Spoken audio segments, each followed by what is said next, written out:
राधे राधे भक्तों हमारे चैनल सनातन बाणी में आप सभी का हार्दिक स्वागत है। भक्तों, श्री चैतन्य चरितावली में आज हम श्रवण करेंगे भक्तों को भगवान के दर्शन। श्री कृष्ण भगवान ने जब बलदेव जी के सहित कंस के रंग मंडप में प्रवेश किया था, तब वहां पर विभिन्न प्रकृति के मनुष्य बैठे हुए थे। उन्होंने अपनी अपनी भावना के अनुसार भगवान के शरीर में भिन्न भिन्न रूपों के दर्शन किए थे। इसलिए वहां के उपस्थित नर नारियों को अपनी अपनी प्रकृति के अनुसार नौ रसों का अनुभव हुआ। कोई तो भगवान के रूप को देखकर डर गए, कोई कांपने लगे, कोई घृणा करने लगे, कोई हंसने लगे। किसी के हृदय में प्रेम उत्पन्न हुआ और किसी को क्रोध उत्पन्न हुआ। स्त्रियों को तो वे साक्षात कामदेव ही प्रतीत हुए, किंतु यहाँ प्रभु के प्रकाश के समय सभी एक ही प्रकृति के भगवत भक्त ही थे। इसलिए प्रभु के महाभाव से सभी को समान भाव से आनंद ही हुआ। सभी ने उनके प्रकाश के आलोक में सुख का ही अनुभव किया। सभी ने उनके भगवत्ता के ही दर्शन किए, किंतु सबके इष्ट भिन्न भिन्न होने के कारण एक ही भगवान उन्हें विभिन्न भाव से दिखाई दिए। सभी ने प्रभु के शरीर में अपने अपने इष्ट देव का ही स्वरूप देखा। सबसे पहले बातों ही बातों में प्रभु ने श्रीवास पंडित के ऊपर कृपा की। आपने श्रीवास पंडित को संबोधित करते हुए कहा, श्रीवास, तुम हमारे परम कृपा पात्र हो। हम सदा ही तुम्हारी देख रेख करते हैं। तुम्हें वह घटना याद है जब देवानंद पंडित के यहाँ तुम बहुत से अन्य शिष्यों के सहित श्रीमद् भागवत का पाठ सुना रहे थे। पाठ सुनते सुनते तुम बीच में ही भावावेश में आकर मूर्छित हो गए थे। उस समय तुम्हारे भावावेश को न तो पंडित जी ही समझ सके थे और न उनके शिष्य ही समझ सके थे। शिष्य तुम्हें कंधों पर लाद कर तुम्हारे घर पहुंचा गए थे। उस समय मैंने ही तुम्हें होश में किया था। मैंने ही तुम्हारी मूर्छा भंग की थी। प्रभु के मुख से अपनी इस गुप्त घटना को सुनकर श्रीवास पंडित को परम आश्चर्य हुआ। उन्होंने यह घटना किसी के सम्मुख प्रकट नहीं की थी। इसके अनंतर प्रभु अद्वैताचार्य को लक्ष्य करके कहने लगे, आचार्य, तुम्हें उस दिन की याद है जब तुम्हें श्रीमद् भागवत गीता के निम्न श्लोक पर शंका हो गई थी और तुम उस दिन बिना ही भोजन किए सो गए थे। इस पर मैंने ही पाणी पादम तत् की जगह पाणी पादांत यह प्रकृत पाठ बताकर तुम्हारी शंका का निवारण किया था। इस बात को सुनकर आचार्य ने प्रभु के चरणों में बार बार प्रणाम किया। अब भक्तों ने भगवदावेश में आसन पर बैठे हुए प्रभु की संध्या आरती का आयोजन किया। एक बहुत बड़ी आरती सजाई गई। भक्त अपने हाथों से शंख, घड़ियाल, झांझ तथा अन्य भांति भांति के वाद्य बजाने लगे। श्रीवास पंडित ने सची माता के हाथ में आरती देकर उनसे आरती करने को कहा। श्रीवास की पत्नी की सहायता से वृद्धा माता ने अपने कांपते हुए हाथों से प्रभु की आरती की। उस समय सभी भक्त आनंद से उन्मत्त होकर वाद्य बजा रहे थे। जैसे तैसे आरती समाप्त की गई। श्रीवास पंडित ने सची माता को घर भेज दिया। अब सभी भक्तों के वरदान की बारी आई। प्रायः प्रभु के सभी अंतरंग भक्त उस समय वहां उपस्थित थे, किंतु उनके परम प्रिय भक्त श्रीधर वहां नहीं थे। भक्त श्रीधर से तो पाठक परिचित ही होंगे। एक केला के फूल और दोना बेचने वाले वे ही भाग्यवान भक्त हैं जिनसे प्रभु सदा छेड़खानी किया करते थे और घड़ी दो घड़ी तंग करके ही आधे दामों पर इनसे खोल लेते थे। केलों की गहर के डंठल के नीचे केले में जो मोटी सी डंठी शेष रह जाती है, उसी को बंगाल में खोल कहते हैं। बंगाल में उसका साग बनता है। प्रभु के भोजन में जब तक श्रीधर के खोल का साग नहीं होता था, तब तक उन्हें अन्य पदार्थ स्वादिष्ट ही नहीं लगते थे। केले के ऊपर जो कोमल कोमल खोपटा होता है, उसे काट काट कर और उसके छाल से बनाकर बहुत गरीब दुकानदार उन्हें ही बेचते हैं। उसमें स्त्रियां तथा पुरुष पूजन की सामग्री रखकर पूजा करने के निमित्त ले जाते हैं। श्रीधर जी इन्हीं चीजों को बेचकर अपना जीवन निर्वाह करते थे।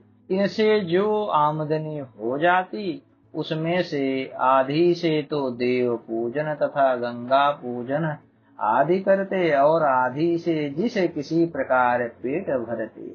दिन रात एक उच्च स्वर से हरि नाम कीर्तन करते रहते। इसलिए इनके पास में रहने वाले मनुष्य इनसे बहुत ही नाराज रहते। उनका कहना था कि यह बूढ़ा रात्रि में किसी को सोने ही नहीं देता।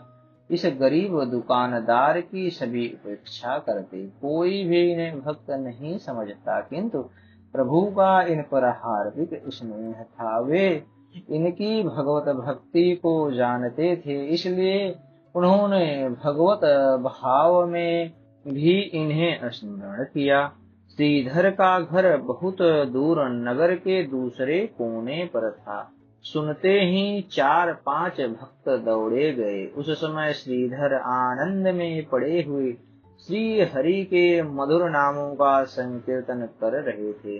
लोगों ने जाकर किवाड़ खटखटाया। श्री कृष्ण गोविंद हरे मुरारे, हे नाथ नारायण वासुदेव कहते कहते ही इन्होंने कहा, कौन है? भक्तों ने जल्दी से कहा, किवाड़ तो खोलो, तब स्वयं ही पता चल जाएगा कि कौन है। जल्दी से किवाड़ तो खोलो। यह सुनकर श्रीधर ने किवाड़ खोले और बड़ी ही नम्रता के साथ भक्तों से आने का कारण पूछा। भक्तों ने जल्दी से कहा, प्रभु ने तुम्हें स्मरण किया है, चलो जल्दी चलो। हम दीनहीन कंगाल को प्रभु ने स्मरण किया है। यह सुनते ही श्रीधर मारे प्रेम के बेसुध हो गए। वे हाय कह कर एकदम धड़ाम से पृथ्वी पर गिर पड़े। उन्हें शरीर की सुध बुध ही न रही। भक्तों ने सोचा, यह तो एक नई आफत आई, किंतु प्रभु की आज्ञा तो पूर्ण करनी ही है। भक्तों ने मूर्छित श्रीधर को कंधे पर उठा लिए और उसी दशा में प्रभु के समक्ष लाए। श्रीधर अभी तक अचैतन्य दशा में ही थे। प्रभु ने अपने कोमल कर कमलों से उनका स्पर्श किया। प्रभु का स्पर्श पाते ही श्रीधर चैतन्य हो गए। श्रीधर को चैतन्य देखकर प्रभु उनसे कहने लगे, श्रीधर तुम हमारे रूप के दर्शन करो। तुम्हारी इतने दिनों की मन कामना पूर्ण हुई। श्रीधर ने रोते रोते प्रभु के तेजोमय रूप के दर्शन किए। फिर प्रभु ने उन्हें स्तुति करने की आज्ञा दी। श्रीधर हाथ जोड़े हुए गदगद कंठ से कहने लगे, मैं दीनहीन पतित तथा लोक बहिष्कृत अधम पुरुष भला प्रभु की क्या स्तुति कर सकता हूँ। प्रभु मैं बड़ा ही अपराधी हूँ। आपकी यथार्थ महिमा को न समझकर मैं सदा आपसे झगड़ा ही करता रहा। आप मुझे बार बार समझाते, किंतु माया के चक्कर में पड़ा हुआ मैं अज्ञानी आपके गूढ़ रहस्य को ठीक ठीक न समझ सका। आज आपके यथार्थ रूप के दर्शन से मेरा अज्ञानांधकार दूर हुआ। अब मैं प्रभु के सम्मुख अपने समस्त अपराधों की क्षमा चाहता हूँ। प्रभु ने गदगद कंठ से कहा, श्रीधर हम तुम्हारे ऊपर बहुत संतुष्ट हैं। तुम अब हमसे अपनी इच्छा अनुसार वर मांगो। रिद्धि सिद्धि धन दौलत प्रभुता जिसकी तुम्हें इच्छा हो वही मांग लो। बोलो क्या चाहते हो। हाथ जोड़े हुए अत्यंत ही दीन भाव से गदगद कंठ स्वर से श्रीधर ने कहा, प्रभु मैंने क्या नहीं पा लिया। संसार मेरी उपेक्षा करता है। मेरे पूछने पर भी कंगाल समझकर लोग मेरी बात की अवहेलना कर देते हैं। ऐसे तुच्छ कंगाल को आपने अनुग्रह करके बुलाया और अपने देव दुर्लभ दर्शन देकर मुझे कृतार्थ किया। अब मुझे और चाहिए ही क्या। रिद्धि सिद्धि को लेकर मैं करूँगा ही क्या। वह भी तो एक प्रकार की बड़ी माया ही है। प्रभु ने आग्रह पूर्वक कहा, नहीं कुछ तो वरदान मांगो ही। रिद्धि सिद्धि नहीं तो जो भी तुम्हें प्रिय हो वही मांगो। श्रीधर ने उसी दीनता के स्वर से कहा, यदि प्रभु कुछ देना ही चाहते हैं तो यही वरदान दीजिए कि जो ब्राह्मण कुमार हमसे सदा फूल खरीदते समय झगड़ा करते रहते थे, वे सदा हमारे हृदय में विराजमान रहे। श्रीधर की इस निष्किंचनता और निष्क्रियता से प्रभु प्रथम प्रसन्न हुए। श्रीधर भगवान के मुरली मनोहर रूप के उपासक थे। वे श्री कृष्ण गोविंद हरे मुरारे हे नाथ नारायण वासुदेव इन मधुर नामों का सदा संकीर्तन करते रहते थे। इसलिए इन्हें प्रभु ने श्री कृष्ण रूप के दर्शन कराए। प्रभु के श्री विग्रह में अपने इष्ट देव के दर्शन करके श्रीधर कृतार्थ हुए। वे मूर्छित होकर गिर पड़े और भक्तों ने एक ओर लिटा दिया।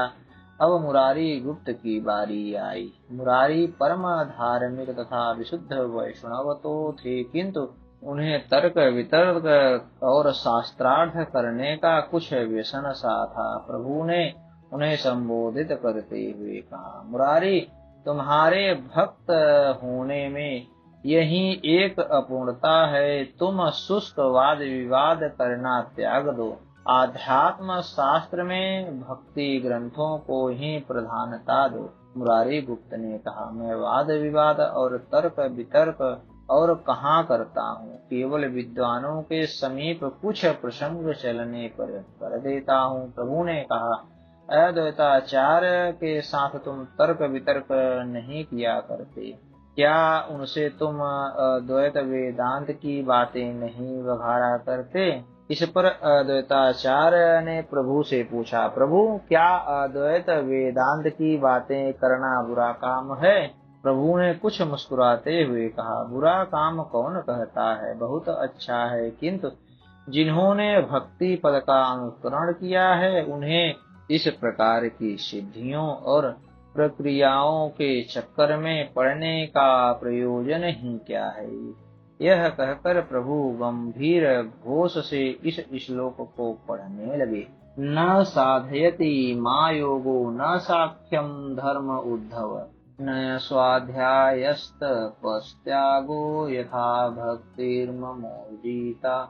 प्रभु की ऐसी आज्ञा सुनकर मुरारी चुप हो गए। इस पर प्रभु ने कहा, मुरारी तुम्हें ब्रह्म की सिद्धि के लिए प्रक्रियाओं की शरण लेने की क्या आवश्यकता है। तुम्हारे भगवान तो जन्म सिद्ध हैं। तुम तो प्रभु के जन्म जन्मांतर के भक्त हो। हनुमान के समान तुम्हारा भाव और विग्रह हो। तुम साक्षात हनुमान ही हो। अपने रूप का तो स्मरण करो। मुरारी राम भक्त थे। प्रभु के स्मरण दिलाने पर वे अपने इष्ट देव का ध्यान करने लगे। उन्हें ऐसा भान हुआ कि मैं साक्षात हनुमान हूँ और अपने इष्ट देव के चरणों में बैठा हुआ उनकी पूजा कर रहा हूँ। उन्होंने ऊपर को आंख उठाकर प्रभु की ओर देखा। उन्हें प्रभु का रूप अपने इष्ट देव सीता राम के ही रूप में दिखाई देने लगा। अपने इष्ट देव को प्रभु के श्री विग्रह के रूप में देखकर मुरारी गदगद कंठ से स्तुति करने लगे और बार बार भूमि पर लौट कर साष्टांग प्रणाम करने लगे। प्रभु की वरदान मांगने की आज्ञा पर हाथ जोड़े हुए मुरारी ने अविचल श्री राम भक्ति की ही प्रार्थना की, जिसे प्रभु ने उनके मस्तक पर अपने पाद पद्म रखकर प्रेम पूर्वक प्रदान की। इसके अनंतर एक एक करके सभी भक्तों की बारी आई। अद्वैत श्रीवास वासुदेव सभी ने प्रभु से अहैत की भक्ति की ही प्रार्थना की। हरिदास अपने को बहुत ही दीनहीन, कंगाल और अधम समझते थे। उन्हें प्रभु के सम्मुख होने में संकोच होता था, इसलिए वे सबसे दूर भक्तों के पीछे छिपे हुए बैठे थे। प्रभु ने गंभीर भाव से कहा, हरिदास हरिदास कहाँ है? उसे हमारे सामने लाओ। सभी भक्त चारों ओर हरिदास जी को खोजने लगे। हरिदास जी सबसे पीछे सिकुड़े हुए बैठे थे। भक्तों ने उन्हें प्रभु के सम्मुख होने को कहा, किंतु वे तो प्रेम में बेसुध थे। भक्तों ने उन्हें उठाकर प्रभु के सम्मुख किया। हरिदास को सम्मुख देखकर प्रभु उनसे कहने लगे, हरिदास तुम अपने को नीच मत समझो, तुम सर्वश्रेष्ठ हो। मेरी तुम्हारी एक ही जाति है। जो तुम्हारा स्मरण ध्यान करते हैं वे मानो मेरी ही पूजा करते हैं। मैं सदा ही तुम्हारे साथ रहता हूँ। तुम्हारी पीठ पर जब बेत पड़ रहे थे तब भी मैं तुम्हारे साथ ही था। वे बेत तो मेरी ही पीठ पर पड़ रहे थे। देख लो, मेरी पीठ पर अभी तक निशान बने हुए हैं। सभी भक्तों के कष्टों को मैं अपने ऊपर ही झेलता हूँ, इसलिए भारी से भारी कष्ट पड़ने पर भी भक्त दुखी नहीं होते। कारण कि जो लोग भक्तों को कष्ट देते हैं वे मानो मुझे ही कष्ट पहुँचाते हैं। इसलिए अब मैं दुष्टों का संहार न करके उद्धार करूँगा। तुमने मुझसे दुष्टों के संहार की प्रार्थना की थी, किंतु उनकी बुद्धि शुद्धि और कल्याण की ही प्रार्थना की थी। इसलिए अब मैं अपने सुमधुर नाम संकीर्तन द्वारा दुष्टों का उद्धार करूंगा। मेरे इस कार्य में जाति वर्ण या ऊंच नीच का विचार न रहेगा।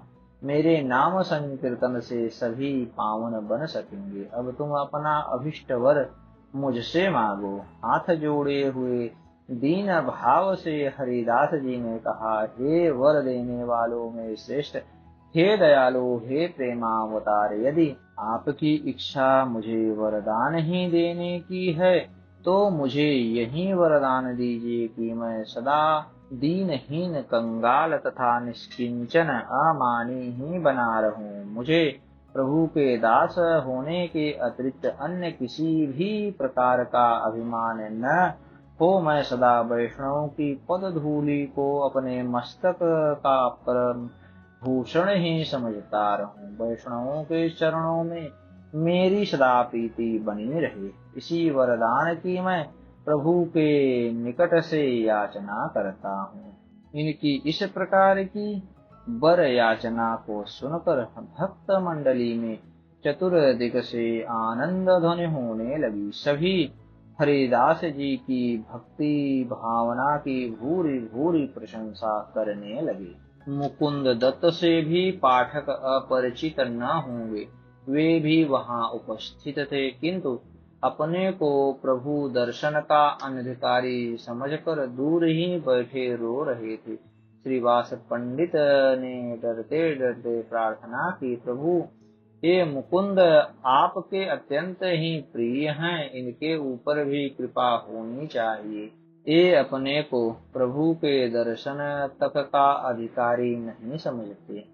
प्रभु ने कुछ रोष के स्वर में गंभीर भाव से कहा, मुकुंद के ऊपर कृपा नहीं हो सकती। ये अपने को वैसे तो भक्त करके प्रसिद्ध करते हैं, किंतु बातें सदा तार्किकों सी किया करते हैं।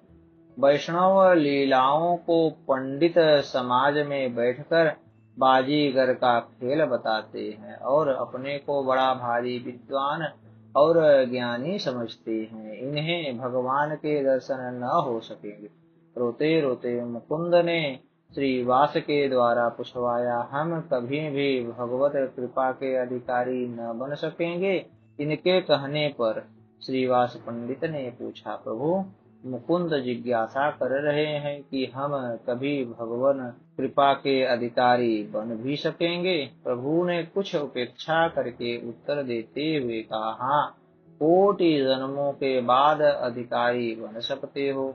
इतना सुनते ही मुकुंद आनंद में विभोर होकर नृत्य करने लगे और प्रेम में पुलकित होकर गदगद कंठ से यह कहते हुए कि कभी होंगे तो सही, कभी होंगे तो सही, नृत्य करने लगे। वे स्वयं ही कहते जाते, कोटि जन्मों की क्या बात है, थोड़े ही काल में कोटि जन्म बीत जाएंगे। बहुत काल में भी बीते तो अंत में हमें प्रभु कृपा प्राप्त हो सकेगी। बस भगवत कृपा प्राप्त होनी चाहिए, फिर चाहे वह कभी क्यों न प्राप्त हो। इनकी ऐसी आनंद दशा को देखकर सभी भक्तों को बड़ा ही आश्चर्य हुआ। वे इनकी ऐसी दृढ़ निष्ठा को देखकर अवाक रह गए। अंत में प्रभु ने इन्हें प्रेमालिंगन प्रदान करते हुए कहा, मुकुंद, तुमने अपनी इस अविचल निष्ठा से मुझे खरीद लिया। सचमुच तुम परम वैष्णव हो। तुम्हारी ऐसी दृढ़ निष्ठा के कारण मेरी प्रसन्नता का ठिकाना नहीं रहा। तुम भगवत कृपा के सर्वश्रेष्ठ अधिकारी हो। तुमने ऐसी बात कहकर मेरे आनंद को और लक्षों गुणा बढ़ा दिया। मुकुंद, तुम्हारे जैसा धैर्य, तुम्हारी जैसी उच्च निष्ठा साधारण लोगों में होनी अत्यंत ही कठिन है। तुम भगवत कृपा के अधिकारी बन गए। मेरे तेजोमय रूप के दर्शन करो। यह कहकर प्रभु ने उन्हें अपने तेजोमय रूप के दर्शन कराए और मुकुंद उस अलौकिक रूप के दर्शन से मूर्छित होकर पृथ्वी पर गिर पड़े। फिर सभी भक्तों ने अपनी अपनी भावना के अनुसार श्याम वर्ण, मुरली मनोहर, सीताराम, राधा कृष्ण, देवी देवता तथा अन्य भगवत रूपों के प्रभु के शरीर में दर्शन किए। अस्तु भक्तों, हमारी यह कथा आपको कैसी लगी? कृपया कमेंट कर हमें अपना सुझाव दें और हमारे चैनल को ज्यादा से ज्यादा सब्सक्राइब करें। धन्यवाद भक्तों।